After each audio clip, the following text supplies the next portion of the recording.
So good morning, everybody. Thank you for coming. We today have a very special class, as many of you, as everybody actually knows, because we have here Professor Kristján Kristjánsson.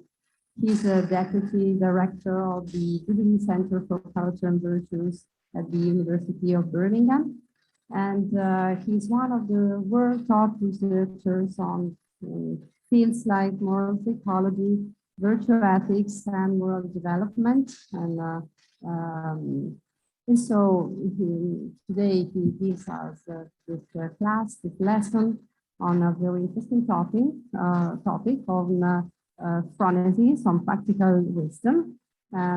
Professor Kristján Kristjánsson actually developed a lot of very interesting ideas and inspiring, innovative views about ethical theories, about virtue theory, about many core virtues and character strengths. So advanced in research in these, I would say, challenging fields for our society, especially in these hard times.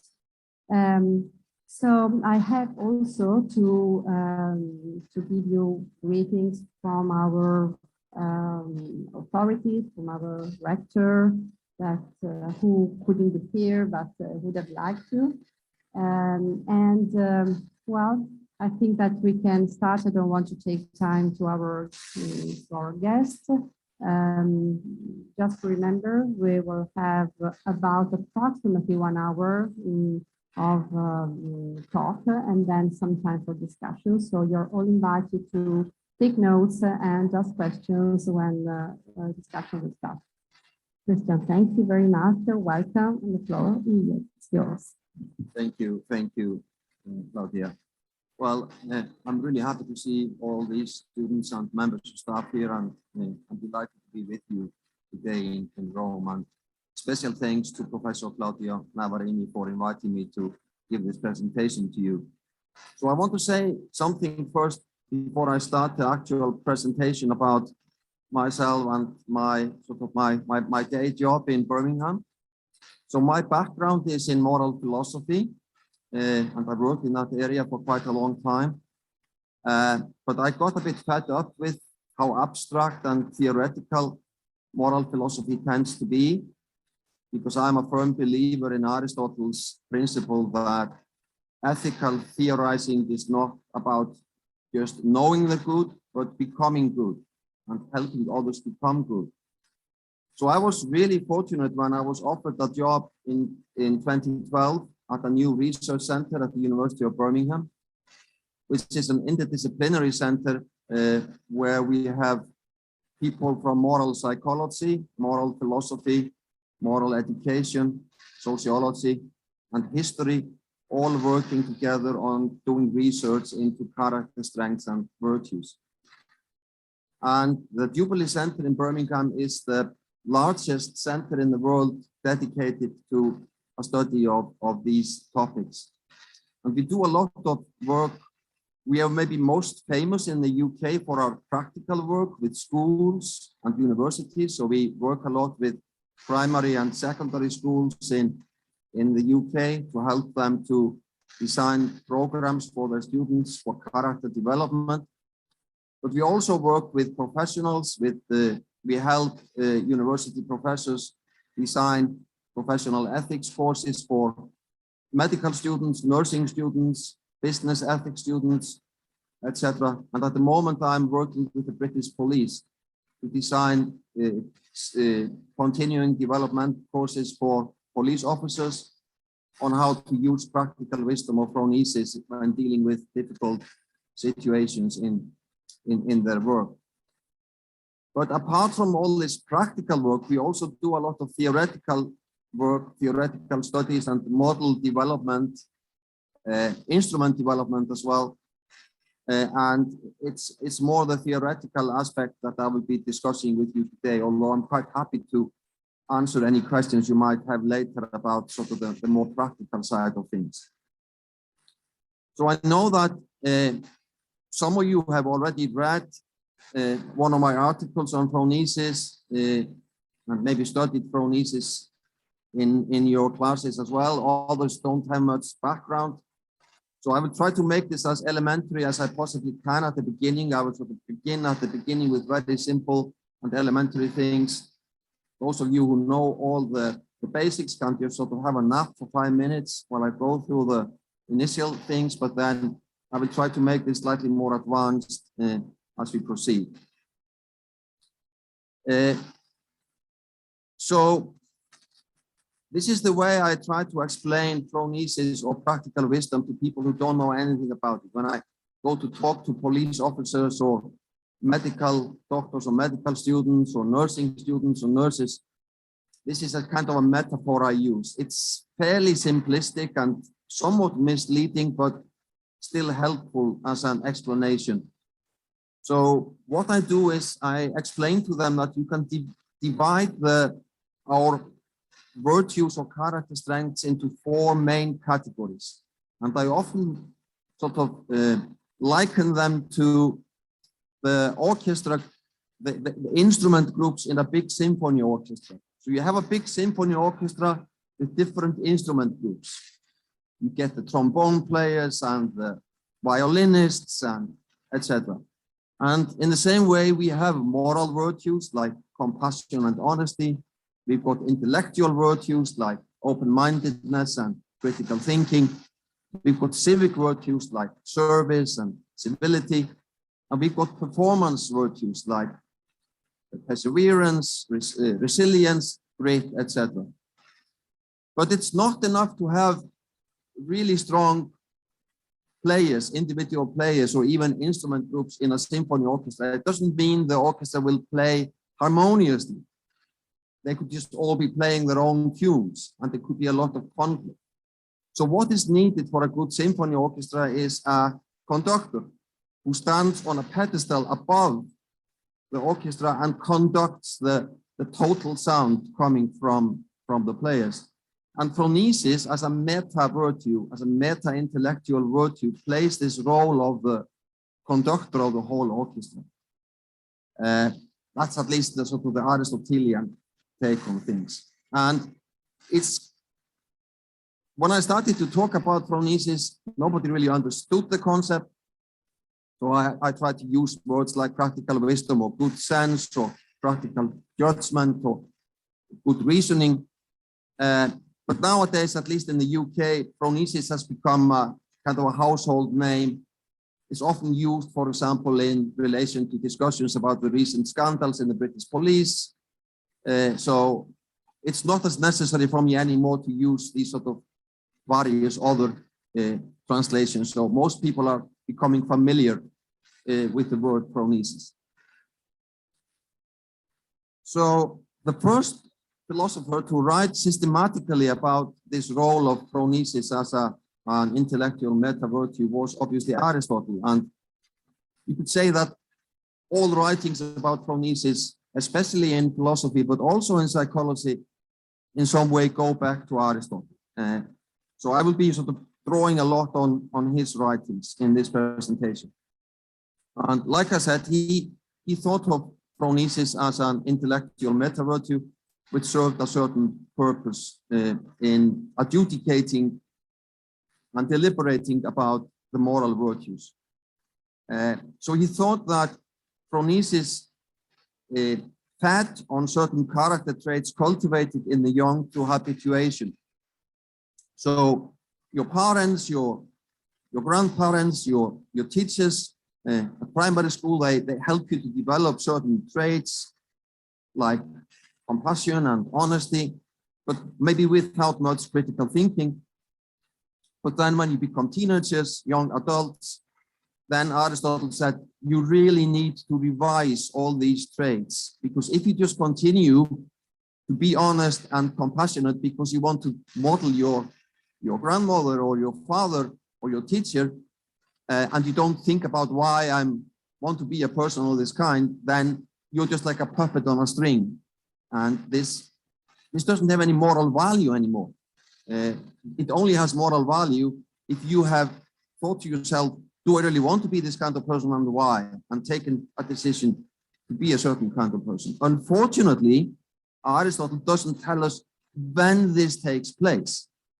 Judging from his books, you would think, well, this is something that happens in young adulthood, but there are different interpretations of this. And some people, even some Aristotelians, think that you need to begin phronesis training already when children are 2 or 3, by giving reasons to them, by explaining to them why they should be honest or compassionate, not just sort of give them a piece of chocolate if they do something good.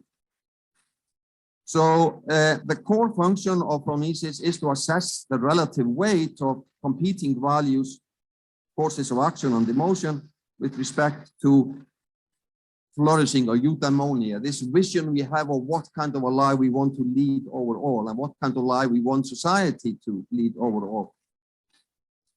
And as Aristotle says, maybe the core function on a daily basis is to help us, to guide us when different virtues come into conflict.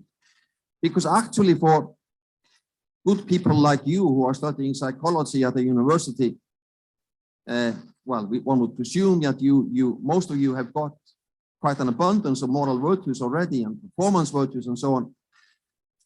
The main issues you are dealing with on a daily basis in the moral sphere is not to decide, do I want to be good or bad? The issues you're dealing with is, what shall I do when there are sort of competing moral values that I could choose? So the example that I often take is, I have a friend, a female friend, who has been having a very difficult life recently. Her boyfriend has left her and she's sort of very emotionally vulnerable, and she has decided to go to a ball, and she has bought a new dress, and she comes to me and asks me, what do I think about this dress? And I think the dress looks absolutely horrible. And I am a very honest person. I want to be an honest person, but I'm also a very compassionate person. And I know about all the troubles he has been going through. So there's a conflict clearly there between two virtues, my compassion or considerateness on the one hand and my honesty on the other hand. So what should I do? And these are the kind of standard situations where Aristotle says that phronesis needs to be called to adjudicate. And the answer will depend on many different factors. It will depend on who I am. It will also depend on her situation, etc. What she can tolerate. Should I use a white lie? Or is it possible to go through some kind of a medial way, honest compassion, compassionate honesty? Or would I just have to completely skip one virtue in this instance and go with the other one? So this is just a very standard everyday example of where phronesis would come in. Now, unfortunately, Aristotle didn't write a book called A Theory of Moral Development.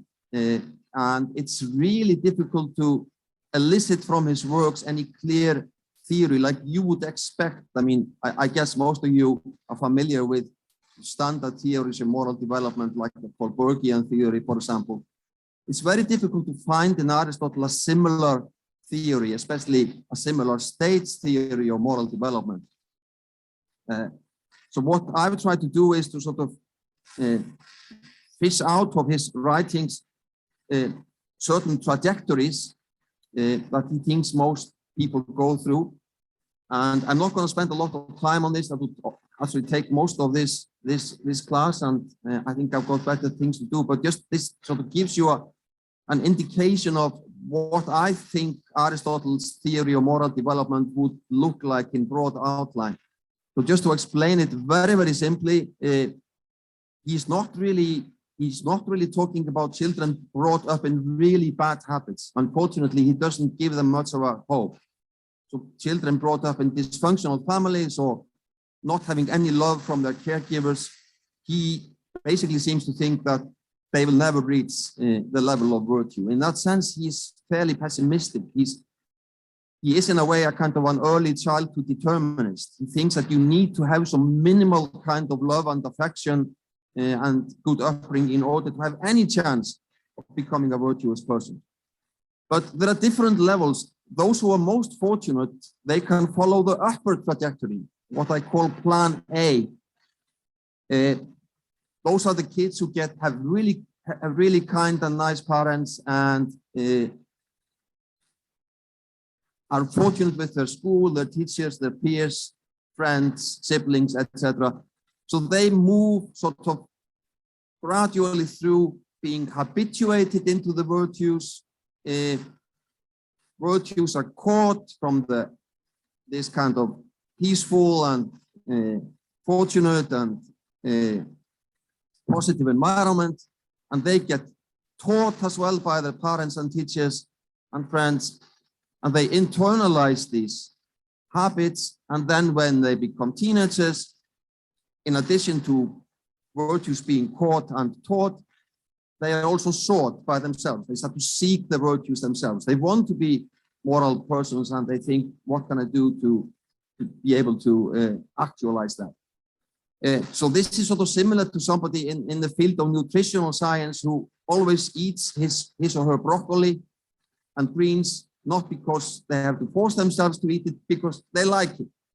These fortunate people, they adopt the virtues and they love it. They just love being kind and compassionate. They don't have to force themselves.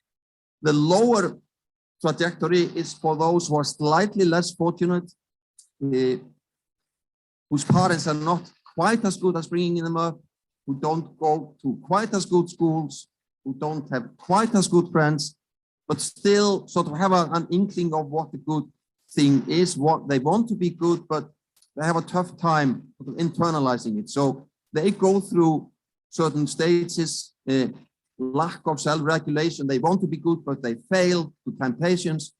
And then gradually they learn to regulate themselves. They have to force themselves. It's like a person who knows they have to eat, 5 portions of vegetables a day, and they force themselves. They eat the broccoli, but they don't really like the taste of it, but they still eat it. And these persons then later have a chance also to advance up to the upper level of critical reflection and gain phronesis as well. And whether you are very fortunate or slightly less fortunate, you have a chance to reach the end on the right, to become virtuous, to perform virtuous action and practice. And some people go even higher up into heroic virtue. Nelson Mandela, Greta Thunberg, Martin Luther King. But Aristotle doesn't think that is necessary for a virtuous life. He doesn't expect you to become moral heroes. He just says, if you are overall virtuous and phronetic, that's quite good enough to lead a good life. So why is it important to define, measure, and cultivate phronesis at school? So this is what I'm talking about on a daily basis to sort of practically minded people in schools and professions. Well, we know that if there is anything called character education, it must be about the ability to make wise choices in difficult situations. The world is getting more and more complex all the time. Kids are taking decisions at a very early age, which influence their whole life.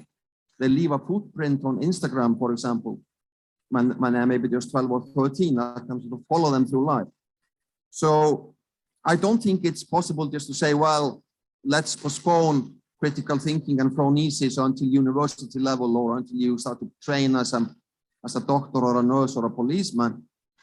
I think phronesis development has to start fairly early. Whatever Aristotle thought about this in Athens, I think nowadays there is no way we can just postpone this until late high school or university. And for you who are studying psychology, I mean, there is a theoretical motivation as well for looking at phronesis, which is that there is some hope, at least we in the Jubilee Centre hope, that phronesis could possibly solve the famous gaffiness problem in moral psychology. And I'm sure you're familiar with the gaffiness problem. This is basically the big existential crisis that hit moral psychology in the 1980s because of an Italian psychologist, Augusto Blasi. So in the 1970s and early 80s, there was a lot of optimism in moral psychology that Kohlberg had basically found a solution to what bridges the gap between knowing the good and doing the good. So what bridges the gap between knowing what to do and actually doing it? Well, according to Kohlberg, it's all about moral reasoning. If you if you train kids well into becoming good moral reasoners, then they gradually proceed to certain stages until they reach a stage where they become autonomous moral agents and always do the good, if they possibly can, that is, and if they have the capacity to do so, and if they're not disabled or in prison or whatever. But then Augusto Blasi's 1980 meta-analysis unfortunately showed that there is actually very small correlation between stages of moral reasoning and doing the good in real circumstances. The correlation is 0.2 at best. So this was a big shock in moral psychology. I mean, the fall of the Kohlbergian paradigm is a more dramatic event than maybe most people in this room realize. For example, the Association of Moral Education, which meets annually, used to be a kind of a Kohlberg appreciation society. It was a Kohlbergian fan club, basically. When I went to my first conference as a newcomer, I had to attend on the first night a video show where Kohlberg was giving a lecture just to induct me into sort of the cult of moral psychology. But then, I mean, after Augusto Blasi's work, this paradigm just gradually crumbled.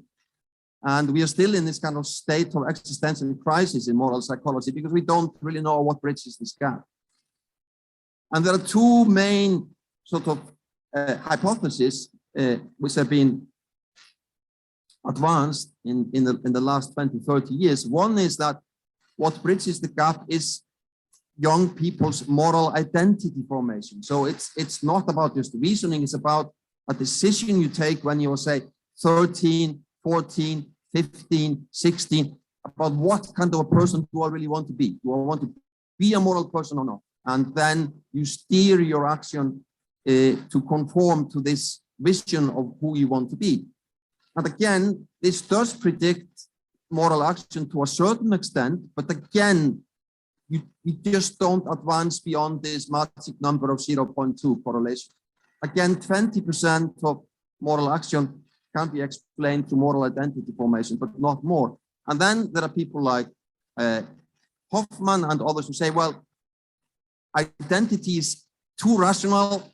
What really makes the difference between doing the good or not doing the good are your moral emotions, especially your empathy and your compassion. It's the emotions which give you the motivation to choose the good. And this all sounds pretty plausible, but again, empirical research indicates, again, a 20% power. So each of these three factors seem to predict moral action by a maximum of 20%.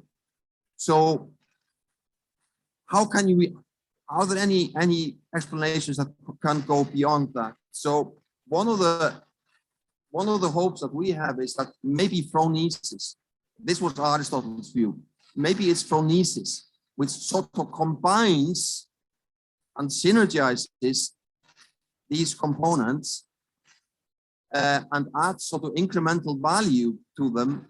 Maybe it's phronesis that bridges the gap. And this is a hypothesis that we've been trying to test, and I will tell you more about later. So there's a lot of writings about character education, both in education circles and psychology circles at the moment, but until recently, very little about phronesis. So why is that? If phronesis is a core concept in Aristotelian moral education, and almost all character education in the States, in Britain, in Asia, is somehow based either on Aristotle or Confucius. It's a fairly similar view of moral development. But why don't they talk about phronesis? Well, a number of reasons. The first reason is that there is a big debate among Aristotelian scholars about what Aristotle's theory of phronesis development really was. And there is a very famous debate between two Aristotelian scholars, Berniet and Sherman. And again, I'm going to skip through this very quickly.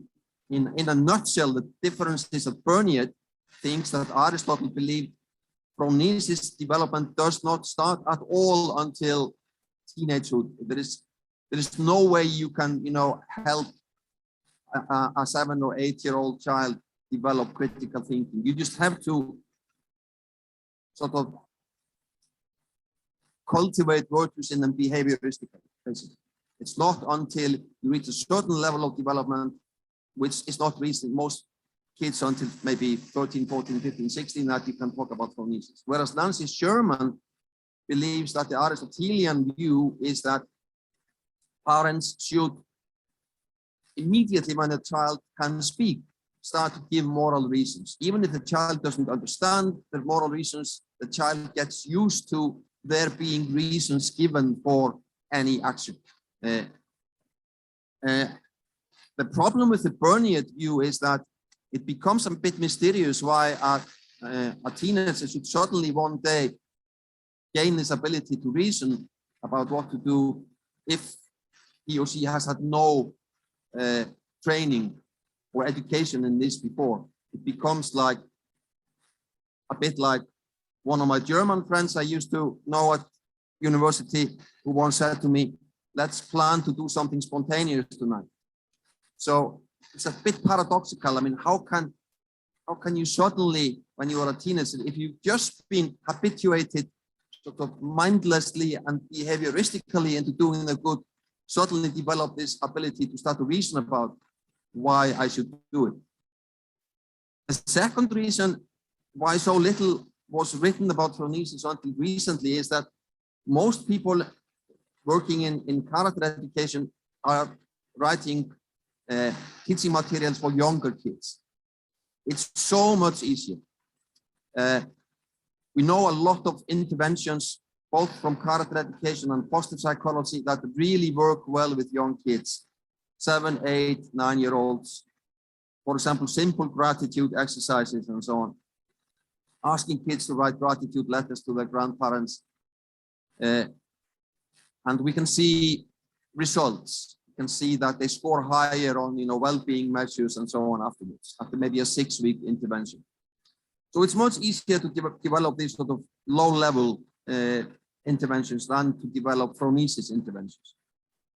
And then finally, like I said, Aristotle wasn't very clear about this himself, how to develop phronesis. He just says phronesis develops through teaching and experience. Right. Phronesis develops through teaching and experience. Right. What kind of teaching? What kind of experience? He doesn't say. So the work that we've been doing in the Jubilee Centre and the reason we have gotten more and more interested in phronesis is that when we started to work with the professionals, when we started to talk to the medical doctors and nurses and business people and police officers and teachers, we talked a lot to them about the ethics modules they do at university. Actually, in Britain, for example, there are 21 medical schools, and every medical student does a module on medical ethics or bioethics. But when we started to talk to the students, they complained a lot about the content of these ethics modules. And they complained by saying that the problem with them is that they're either too abstract or too concrete. So what did they mean? They meant that there's a lot of abstract talk about principles, codes of conduct, abstract ideals like informed consent, patients should show informed consent. And then there's a lot of talk about bedside manners, how to speak to patients and how to dress, in the hospital or in the GP practice. But what I said is we didn't get any training in dealing with the moral dilemmas that we face on a daily basis as in a DP practice or an operation theater in dealing with patients. And one of the medical students I interviewed said, and this was a very, very striking statement, she said, I feel that the moral middle is squeezed out. There is nothing about this moral middle. It's all very low level, be nice, be polite, or very, very high up, informed consent is an ideal in medical ethics. But what about, the cancer patients who comes to me crying and asking for advice what to do with the rest of his life? I don't get any training in this.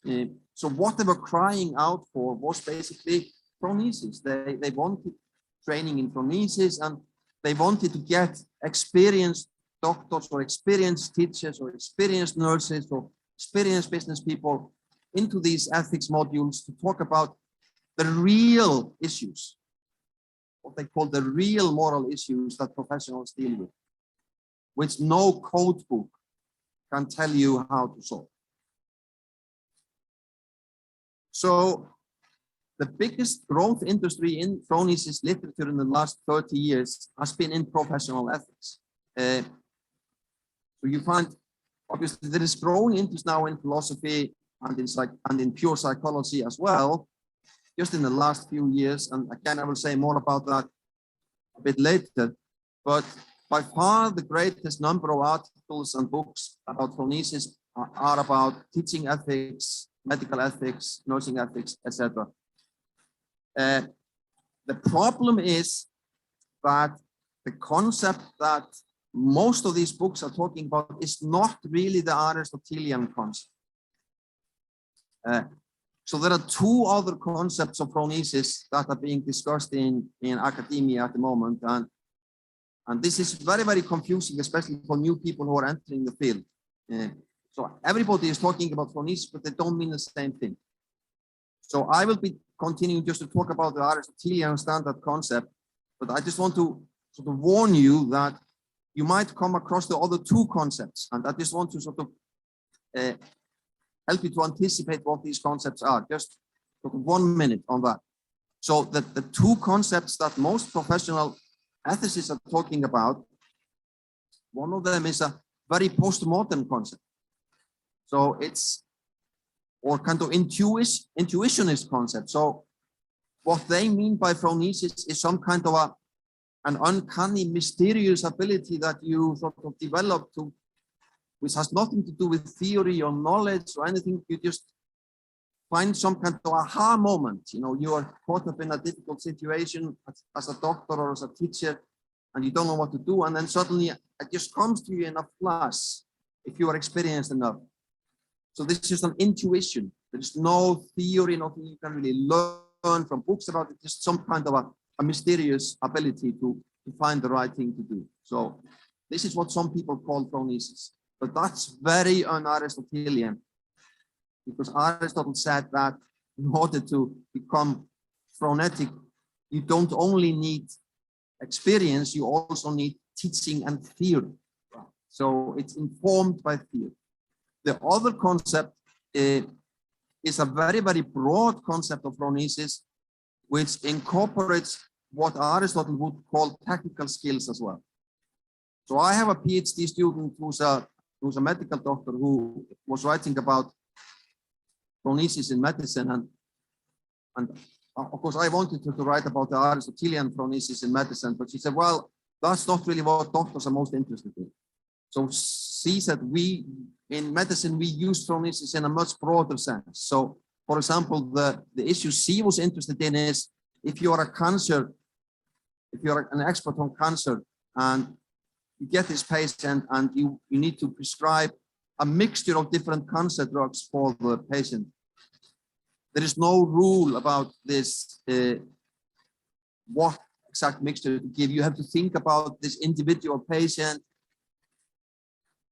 his or her physique, psychological state, family background, and so on, in order to find the best mixture of cancer drugs. So she wanted to call this phronesis. She says, some doctors are really good at this, others are not, and that's phronesis. Aristotle would have called it techne, or technical expertise. So I'm just saying there are various different concepts of phronesis around, but what I'm interested in and will be talking about now for the rest of this presentation is just the Aristotelian concept, where phronesis is a meta virtue helping us to solve ethical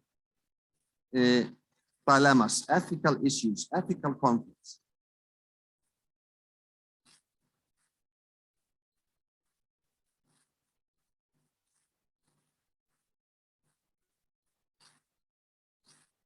Right, so until 2019, although so much was written about phronesis, especially in professional ethics, but also in psychology, there was no instrument available. There was no measure of phronesis available. So what I decided to do in collaboration with some psychologists at the University of Birmingham and also in the States was to try to develop a measure of phronesis, which we could use as a pre and post test.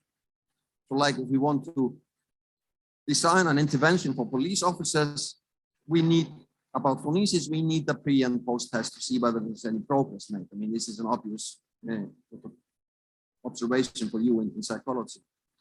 So what we did was we tried to come up with a definition of phronesis based on Aristotle. And in the end, what we came up was a 4-componential model of phronesis. So phronesis is, according to Aristotle, as I read him at least, made up of 4 main components, or you could also call them functions, 4 different functions. But phronesis is more than just an umbrella for these functions. Phronesis, I mean, these functions, they are synergic, they sort of, they intensify each other, they work together as a whole. So the first one is the constitutive function. And that simply means being able to identify that there is a moral problem at stake. What is the problem? Which 2 virtues or 3 virtues are in conflict? And I noticed with young people, especially when we are giving moral dilemmas to, let's say, 13, 14-year-old kids, we give them a moral dilemma and we ask them to identify what is the moral dilemma, what is the problem that the young person is facing in this situation. And some students are not able to identify what is the issue. They just don't see the problem. So the first component is this kind of ability to identify the moral problem. You could also just call it moral sensitivity or moral perception, right? I'm not going to go through this in the same order as here. I will next talk about the emotional component. So let's say you are faced with a moral problem and you identified it correctly. So let's say your best friend is going to take an exam tomorrow and you took this exam this morning, you know what the questions are going to be. Are you going to tell your best friend what the questions are and help him prepare for the exam or not? Are you going to be dishonest and loyal, or are you going to be honest and maybe not loyal to your friend? Maybe the friend has had a tough time, you know, it's been sick or something, so you really love to help him. And you might be sort of overtaken by very, very strong emotions. Your compassion is going to be so strong that it sort of interrupts the phronetic process. You just immediately tell him what the questions are. So in order to be phronetic, you have to have emotional regulation. You have to be able to sort of regulate your emotions so that they don't interrupt the process. So that's the next step, I would say. And then you have to have some kind of a blueprint of the good life. What kind of a person do I want to be? Do I really want to be honest? What do I consider to be my main virtue? Is my main virtue honesty, or is it compassion, or combination of this? What kind of an approach do I want to adopt in dealing with my friends, let's say? So you have to have some kind of a blueprint of a good life. Or you could also just call it moral identity if you want to use psychological language. So I'm using the Aristotelian language here, but we can easily translate all this into sort of modern psychological language as well. And then finally, the adjudicative function is to weigh the pros and cons of the options available to you and come up with the right decision. This is the moral decision. So we administered this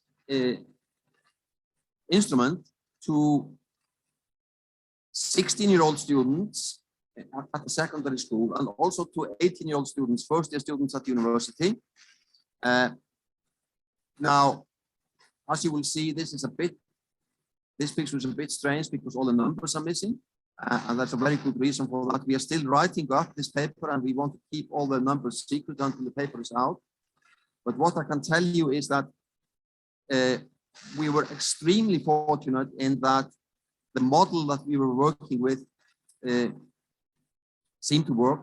So it seemed from our model that phronesis predicts moral behavior above and beyond the first order factors. So we had this sort of second order latent factor of phronesis emerging from our findings through structural equation modeling. We use structural equation modeling, and at least in this initial trial of the instrument, it really did work. So we did find a very, very strong effect of phronesis on people's choices beyond these four components, which gives us hope that maybe phronesis holds the key to the gappiness problem that I identified earlier.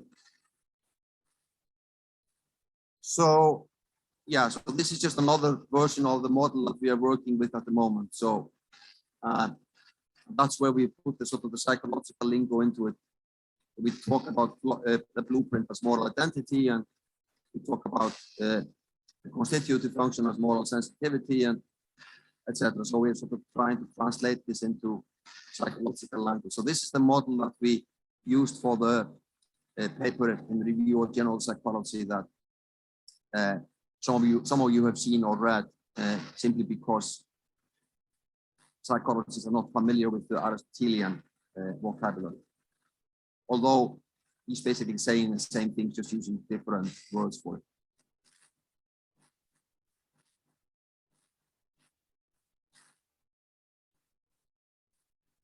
So, unfortunately, regarding the intervention, we were very happy after we found out this result from our initial trial of the instrument, and we sort of immediately created an intervention for secondary school students 16 to 18. But unfortunately, since 2020, we have twice started this intervention in two different large schools in Birmingham. In both cases, after 1 week, a student got sick with COVID. The class had to be sent home, so we had to cancel the intervention. So we haven't been able to test this in an intervention scenario yet. So probably the first time we will be testing an intervention will not be with secondary school students, it will be with police officers, which is quite a challenge because as you may have heard, I don't know how much news there is about this in Italy, but there have been some really terrible scandals recently in the British police, where police officers have gone rogue and, you know, abducted women and raped them and killed them, and etc. So there's a terrible sort of, the ethos in policing in Britain is terrible at the moment, and a lot of sort of pressure on academics to do something about that. So that's probably going to be where we'll be starting. But the intervention that we wanted to administer but couldn't in 2020, 2021, sort of was based around dilemmas for 16 to 18-year-old kids. So dilemmas that they had chosen themselves. We gave them a list of 10 options. We asked them which of these dilemmas do you think are most sort of relevant to you or most common in your daily experiences? And the focus group came up with 3 dilemmas, and we were going to use those. So they were all about sort of 16 to 18-year-old kids at school having some issues, and what we were planning to do was a 6-week intervention where we would come and give them 1 class per week, where we just help them to talk through these dilemmas, put themselves in the shoes of the protagonist, and think through what the feelings, what kind of feelings the protagonist was feeling, and what he or she was thinking, and so on. And we specifically decided to choose dilemmas about other people, not ask them about themselves, because research by Igor Grossman and colleagues, who are sort of the leading figures in general wisdom research in psychology, indicates that it's better to start with third person scenarios rather than to go straight to you. What would you do? It's better to ask, what would Joe do in this situation? And that's something to do with sort of the necessity for self-distancing that I'm sure you've read about in some of your psychology classes. So what's happening in academia right now? Well, these are very, very exciting times, not only for people interested in phronesis like me, but for people interested in wisdom in general, so the more general concept of wisdom. So as you may know, wisdom wasn't really studied very, very carefully in psychology until the 1980s and 90s when the Berlin model was introduced. And wisdom was explored there through qualitative methods only, sort of long interviews with people. And then that field has moved on, but the field was characterized by a lot of division. So, I mean, it seems no two psychologists ever agreed on what wisdom was and how it should be measured. So Igor Grossman, some of you may know, he's a rising star in psychology and publishes like mad. I think he must publish a paper a week or something. He's one of these sort of crazy psychologists who runs a lab and, you know, publishes endlessly. So he's published a lot of stuff on wisdom, and he brought together in 2020 a group of psychologists from all over the world who've been writing about wisdom, and sat them down and in a way forced them to come up with some kind of a consensual model. What do you agree on? I mean, if you forget the differences, what do you agree on? And then they published a paper in Psychological Inquiry in 2020. And the whole issue of that journal was dedicated to wisdom in psychology, with a lot of critiques of their consensual model, etc. But from my point of view, the important thing is that this new model of wisdom, of general wisdom in psychology, is much, much closer to phronesis than any previous wisdom model has been. So it is really about practical wisdom. It's about wisdom in making decisions about life events. It's not about sort of theoretical wisdom or Sophia, etc. So he's been getting much closer to phronesis, and maybe in the end there won't be any division anymore between these two fields. So people studying phronesis and people studying general wisdom in psychology will sort of just form one field of study, and I hope that that's going to happen. At the same time, there's a lot of interest in philosophy in phronesis, a lot of voices, you know, pro and for and against phronesis, and then also in education. If any of you are interested in the educational psychology literature, there's a lot of new articles again on how to cultivate phronesis in classrooms. But unfortunately, most of these articles are very derivative. They're not very original. They just basically just go back to Aristotle and sort of try to find some clues from Aristotle about what could a teacher possibly do. So all this is very promising. I mean, especially for somebody like me, I suddenly find myself just 20 years ago when I was talking about phronesis, or even 10 years ago, very few people knew the concept, and especially within psychology, there was not much interest. Now suddenly this is a big topic and a big bandwagon. So that's all very interesting and exciting for me, but I find it often really complicated to explain this concept to ordinary people. When I go into a school and talk to teachers or to parents or to students about this, it often takes a long time just to make them understand what this is about. And then some people are really worried about the moral identity or the blueprint component. They say, well, how can you have a component of, you know, moral identity or blueprint in today's fragmented societies where there is no consensus on what a good life is about? And then how do we design interventions for young people or for professionals? What exactly do you do? If you give me, like I've been given now 6 weeks, you know, I've been given 6 weeks. I will start this in January at 2 universities with police science students. So, okay, I have 6 weeks, 1 hour a week, cultivate phronesis. I have to use the first hour to do the pre-test. It takes 45 minutes. I have to use the last class for the post-test, again, 45 minutes. I basically got 4 classes. I've got 4 hours to introduce the concept of phronesis to the police officers or the prospective police officers, and then to take them through some exercises. And I'm just thinking, what the hell shall I do? I mean, in 4 hours, what can I hope to achieve in 4 hours? And then how do I know, even if there is an improvement after 6 weeks on this test, how do I know that this really translates into these people taking better decisions along the line when they actually start to work in the police force and you know, come up with difficult situations, which often involve whistleblowing or not on a colleague.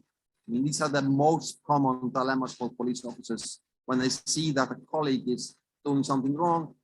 Should you whistleblow or not? So for us in the Jubilee Centre, so as I said, I mean, our main work at the moment is with police officers, but we would like to extend it as well to social workers, to teachers, to medical doctors and nurses.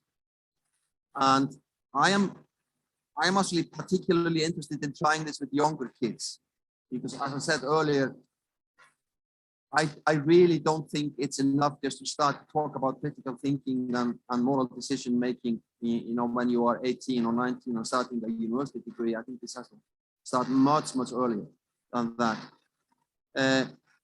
And we have another team. I'm not on that team, but we have another team in the center which is working on cyber phronesis or cyber wisdom. So what are the phronesis skills that we need to cultivate in young people who are taking these sort of really important moral decisions in front of the computer screen? I mean, not only from the age of 16, I mean, they are there, they're already having access to social media when they're maybe 10 or 11 or 12. So we have taken a decision that in our work, all our work in 2021 to 2023, whether we are working with preschools or primary schools or secondary schools or professional ethics education at college, that we will make phronesis our key concept.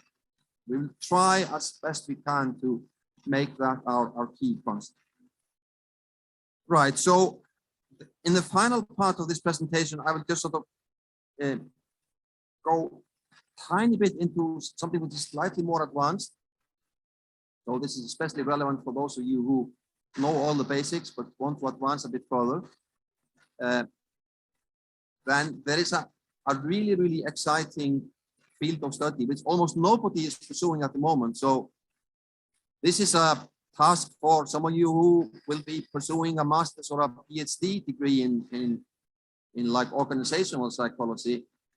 There is almost no work being done on what Aristotle said about collective phronesis, right? So 99.9% of all the writings in psychology and philosophy and education are about individual students learning to take individual decisions in individual situations about individual personal conflicts. And this is what Aristotle talked about in his main ethical work. He was talking about individuals there, but there is another work by Aristotle called The Politics, where he also talks about phronesis a lot in the context of taking decisions for the whole state. He's talking about the government, the rulers in the state coming together and taking phronetic decisions. And for some reason, almost nobody is looking at this theory. Although, and it's really odd because most significant decisions at the sort of the company level and the government level nowadays are not taken by one dictator. I mean, it's not one person who takes the decisions, it's a team of CEOs or managers or ministers coming together and taking decisions. And Aristotle had a lot of advice for them as well about how to cultivate collective phronesis. And I think what sort of one of the reasons that too few people read the politics is that people think this is just a political treatise. It's only interesting for students of political science or political theory. But actually, Aristotle is talking about city-states in Greece at his time, and most of them, apart from Athens and Sparta, were very, very small units. They were towns, small towns with 1,000 people or less. So actually what he is saying about how to govern states is much more relevant nowadays for how to rule small firms or businesses or institutions like hospitals or universities or companies. So I would say that the politics is actually a much more interesting read for students of business than it is for students of political science, because we are not dealing with city-states or 1,000 people. Nowadays, we're dealing with mega states with millions and millions of people.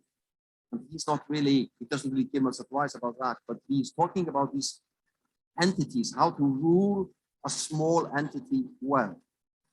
And that's where he introduces all the civic virtues as well. So most character education nowadays is about moral virtues. That's fine. I mean, I'm very happy about talking about honesty and compassion and generosity and so on at an individual level. But Aristotle in the politics says, well, the civic virtues are maybe even more important. The virtues that we accept collectively in the state, like service and neighborliness and civility and so on. So I won't go into this in detail. Some of you, if you have done any decision theory stuff, you will know that there's a lot of sort of decision theory writing these days about the wisdom of crowds. We know that if we put a cow here and we ask all of you to make a prediction of how heavy the cow is, the average of your estimates is going to be much closer to the real weight of the cow than an estimate by an expert on cattle. So the wisdom does have some aggregated ability to take good decisions. Or if I ask you what you think is the sort of the correct price, the stock price for Ryanair stock at the moment, this is well known in business that 150 business students are going to come up with an answer which is closer to the real value of the stock than any one expert on stock. So we know about the wisdom of crowds quite a lot. But Aristotle is more interested in the deliberative wisdom of crowds, when people come together and deliberate together in a phronetic way about what to do. So this is exactly what he says. This is a very famous citation in the politics, which almost nobody is looking at. He says, Aristotle says, or it's possible that the multitude, though not individually virtuous, yet when they come together may be better, not individually, but collectively, than those who are so, just as public dinners to which many contribute are better than those supplied at one man's cost. For where there are many, each individual, it may be argued, has some portion of virtue and phronesis. Notice, each of you, even if you're not fully developed as phronetic persons, each of you has got a small portion of phronesis and virtue.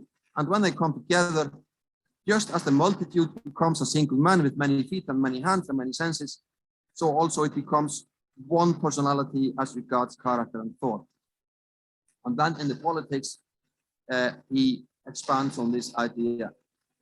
And he's not really talking about democratic decision making. He doesn't believe that everybody has any phronesis. He thinks that many people don't have any, wouldn't be able to contribute at all. So he's not talking about everybody coming together and taking decisions. He's talking about people with some basic knowledge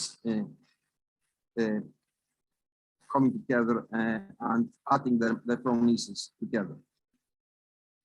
Now, as I said, this is just a hint to you that if you're interested in phronesis and you think that all the interesting topics are already being covered by eminent psychologists like Igor Grossman and Blaine Powers and so on, then this is an area which is completely underexplored in psychology, the nature of collective phronesis. And again, a lot we can learn from Aristotle, but not from his ethics, it's from his politics. Right, so I think I'll just stop there and just give you some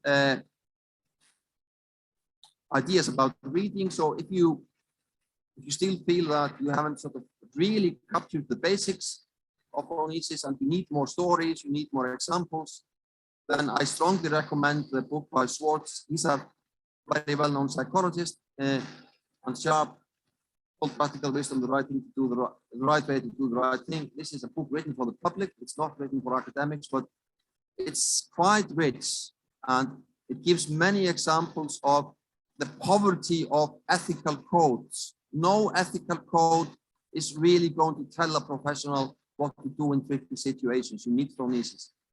And if you want to go into a bit heavier, more academic stuff, then I recommend the original article about the instrument that I wrote with the psychologists Nella and Gulliford.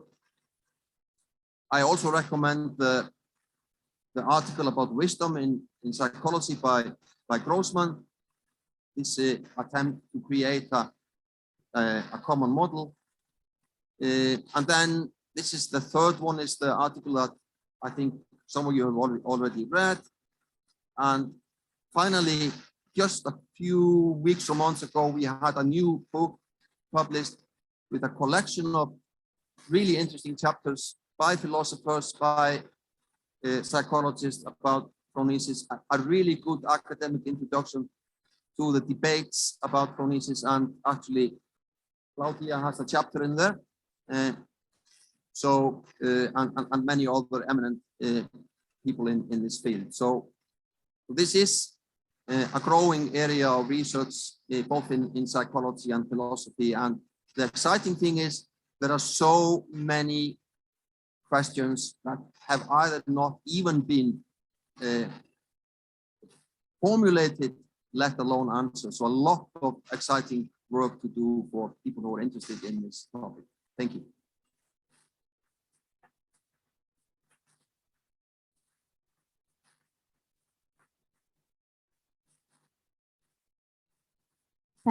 Thank you so much, Kristján, really for this beautiful presentation, for giving us a useful general picture of phronesis, and also giving us this promising field of research, which further the interest in practical wisdom in its multiple applications in multiple fields. So thanks so much, really, thank you. It's helpful for all of us, for the future of our students, and also for ourselves, for professors, to carry on our common research. Now we have time for some questions and answers. So for, I think, 15 minutes of discussion, more or less. I have 3 already. Oh, you already have 3.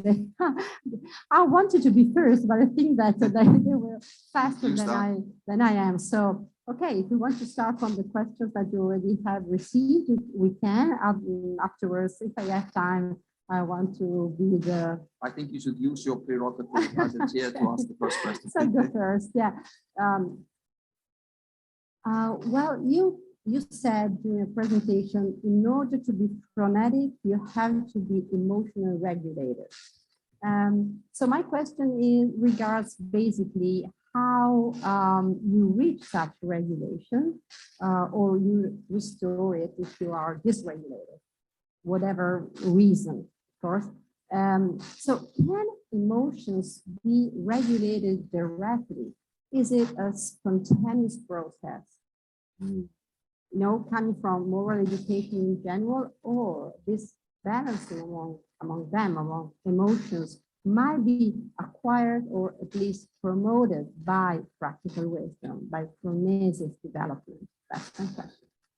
Yeah, I mean, in response to the second part of the question, I mean, obviously the phronesis model that we are developing is a synergic model. So each component in a way strengthens and intensifies the other component. So part of the emotion regulation there will simply be to have an even stronger sense of moral identity, which is then going to help you to regulate any emotions that might possibly jeopardize that identity from being actualized. So that's the general point. The more basic point is that in Aristotelian moral developmental theory, emotion regulation is the very foundation. It's really difficult to overemphasize what Aristotle says. He thinks that the early habituation he talks about is basically a process of emotional sensitization. And it's sometimes difficult to explain this to psychologists because, as some of you may know, in psychology, when you talk about emotion regulation, a lot of psychologists mean controlling or suppressing emotion. But that was not Aristotle's view at all. For him, emotion regulation simply means infusing emotions with reason. It's not suppressing them or policing them.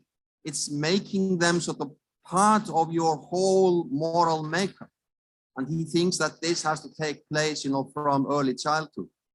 So every moral virtue, apart from three, there are just three moral virtues which are an exception. They only have to do with being polite when you go to the shop and say hello to the shopkeeper.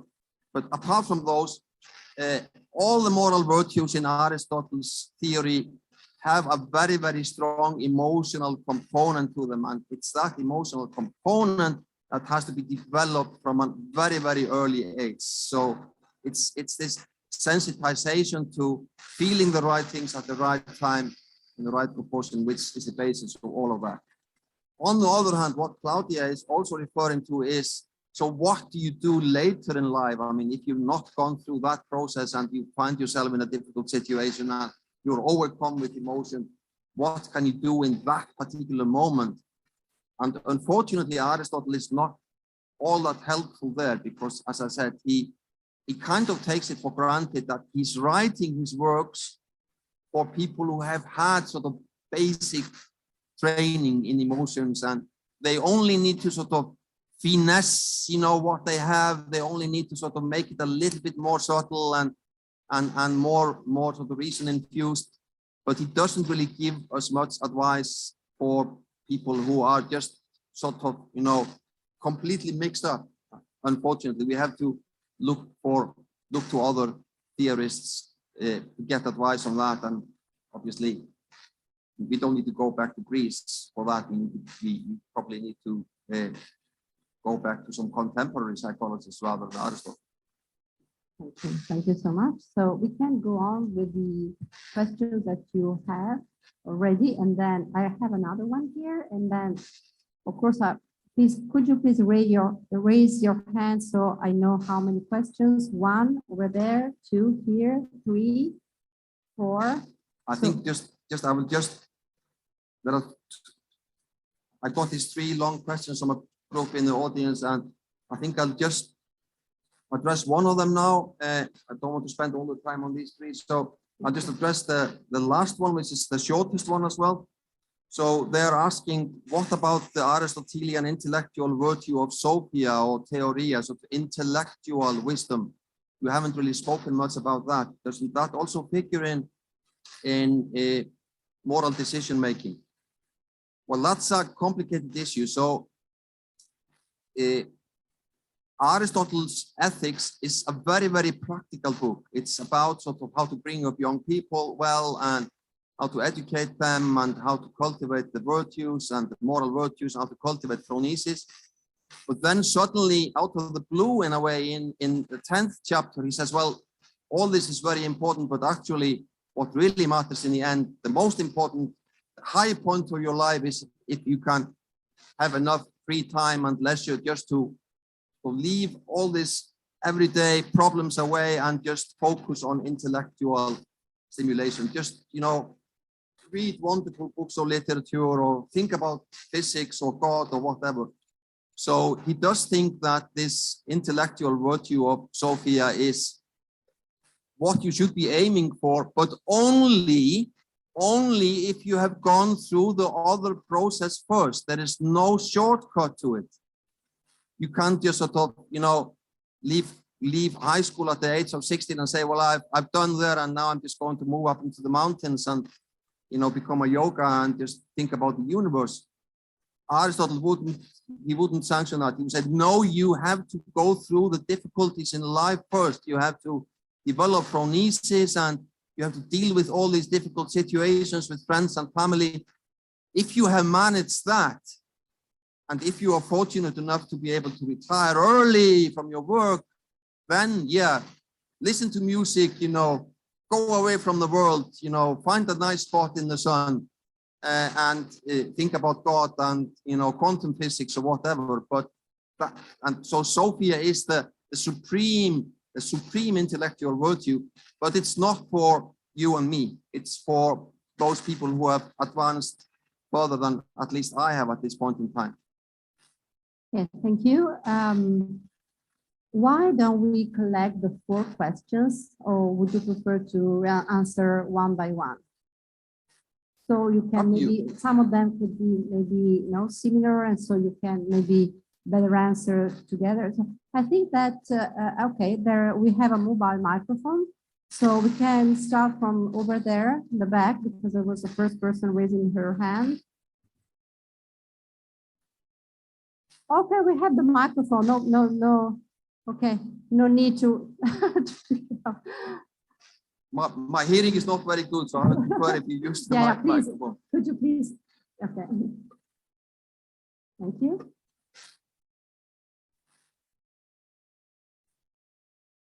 During your presentation, you thoroughly talked about being both empathetic and sympathetic with people. Now, but then you brought up an example about knowing the answers for a test and not telling them to our friend because we don't have to involve our emotions in a logical process.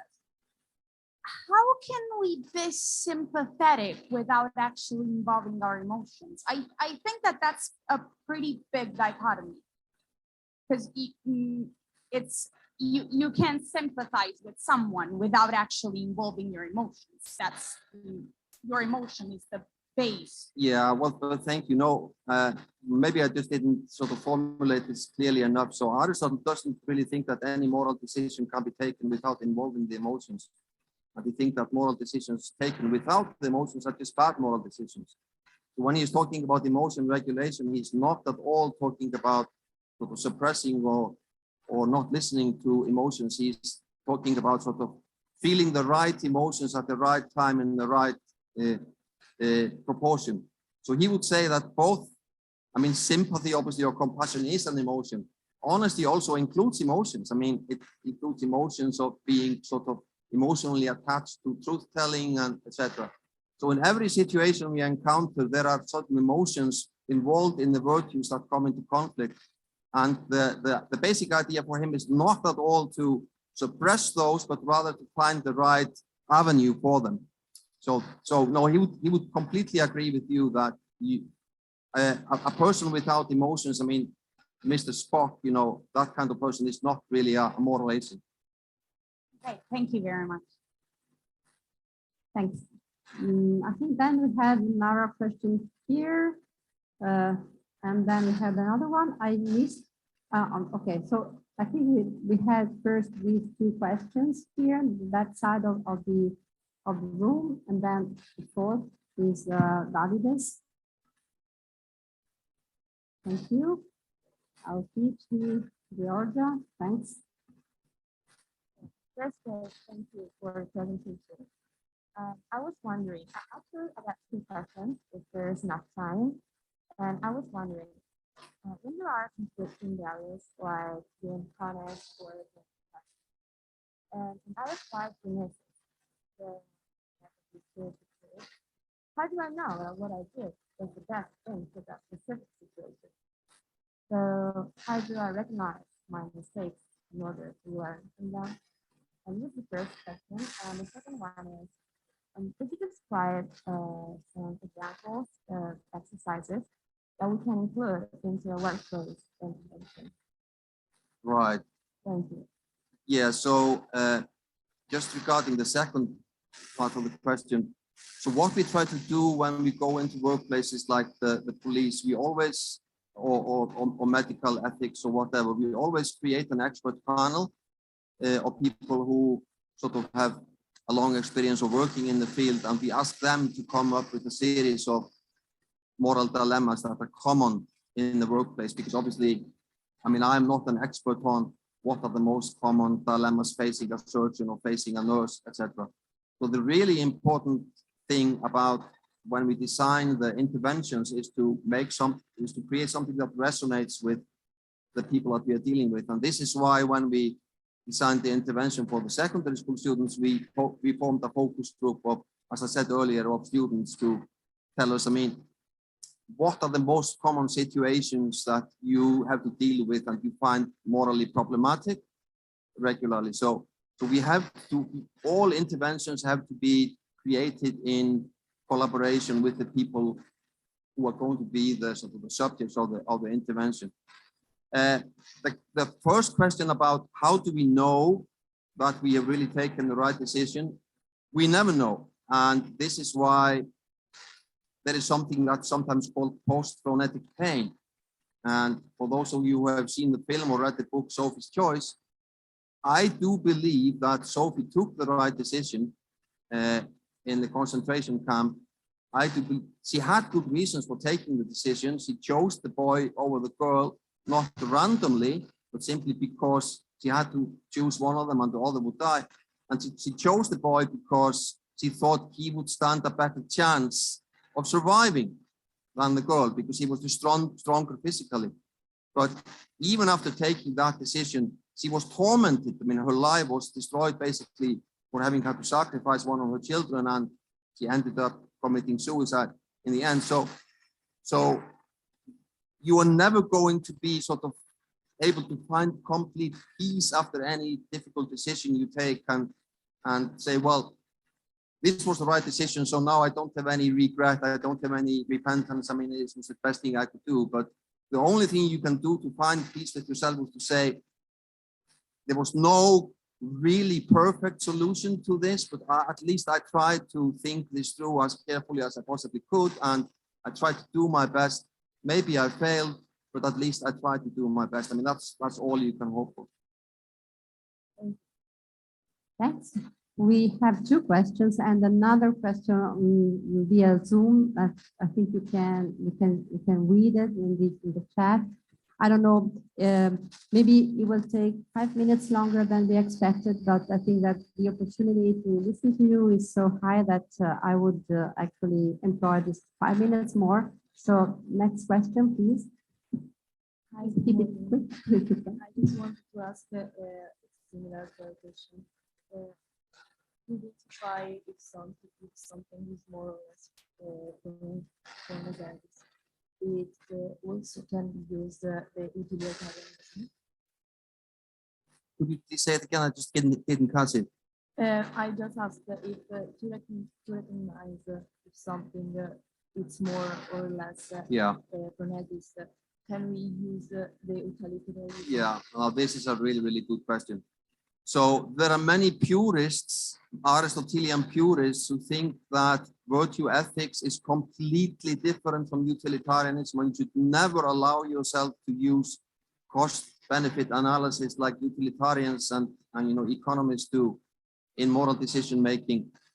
I agree. I mean, there are significant differences between virtue ethics and utilitarianism, but I'm sort of more conciliatory. I do think that there are certain, especially very, very big political questions that need to be addressed where you need to use utilitarian reasoning. So I think at the personal level, I mean, when we are dealing with friends and family and sort of these kind of close situations in the classroom or the family, I don't think we need to draw on utilitarian calculations, but I sympathize with politicians and policymakers and economists who have to take decisions that affect whole nations or maybe the world at large. They can't just draw on their honesty and compassion. Obviously, they have to make calculations about costs and benefits. So I don't see that as being sort of completely antagonistic to Aristotelian virtue ethics. And I do think that the phronetic person, the phronimos, will in some cases have to apply utilitarian reasoning. Thank you. Okay, thank you. Last question here in the room is here, Davide, another of our PhD students. If you can keep, quick question, a quick answer, you can maybe also answer the other. I have two questions.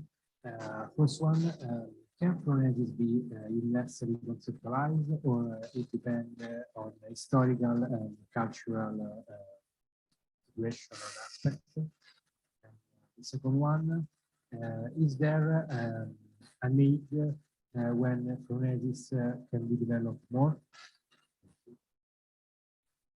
Yeah, I didn't really get the second one, but I can answer the question about sort of cultural variation. So this is a very, very important aspect of Aristotelian phronesis. He says that phronesis is not in the object, but it's in the person. So what does that mean?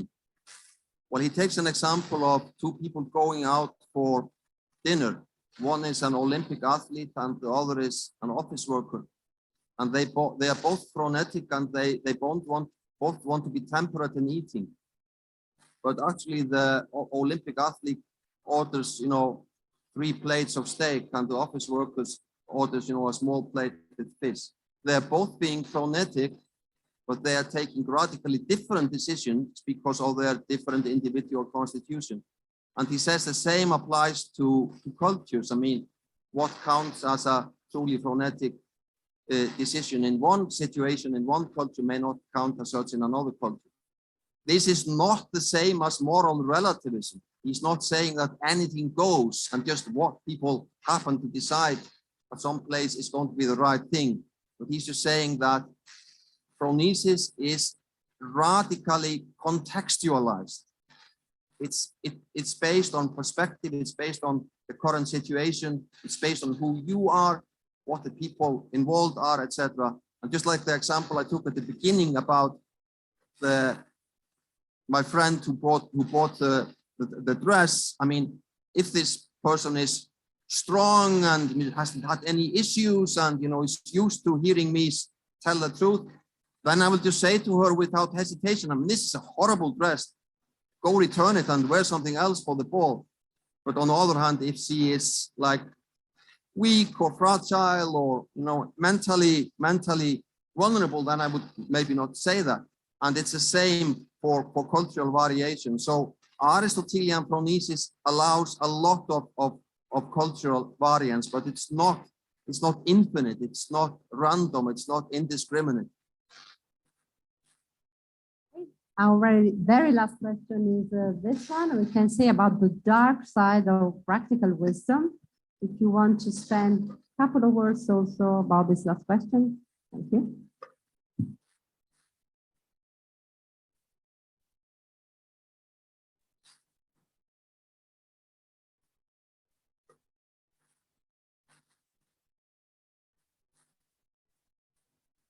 Yeah, so, well, this is a very, very complex topic, and I'm sure some of you, I mean, who are advanced in psychology know more about this than I do. I mean, being exposed to very, very difficult situations and, very, very painful options can obviously have a debilitating effect on you. I mean, in some cases, people just don't have the mental strength to deal with certain situations, and in some situations, maybe the best thing is just to leave. So I've got a lot of sympathy with nurses and doctors who leave the profession simply because they feel that the pressures of the job are having a psychologically debilitating effect on them.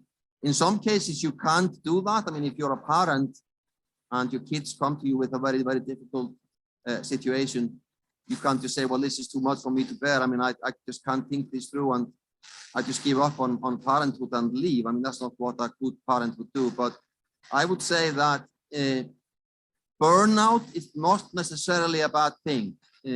Burnout is just the body telling you that this job is not for you. and that you would better be doing something else. So as I said, I think being a full Phronesis in really, really tricky professional situations can simply be too much for some people to bear. So I agree that it is not a light task to carry out.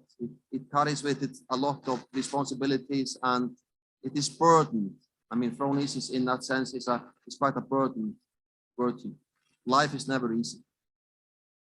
Thank you. Thank you very much again. Thank you for giving our students the opportunity to listen to you, also to our PhD students, and to us, to my colleagues that are here. I'm sure we will work on your topic again and further in our academic year. Thank you for coming, and see you soon in our university. Well, thank you all. Thank you.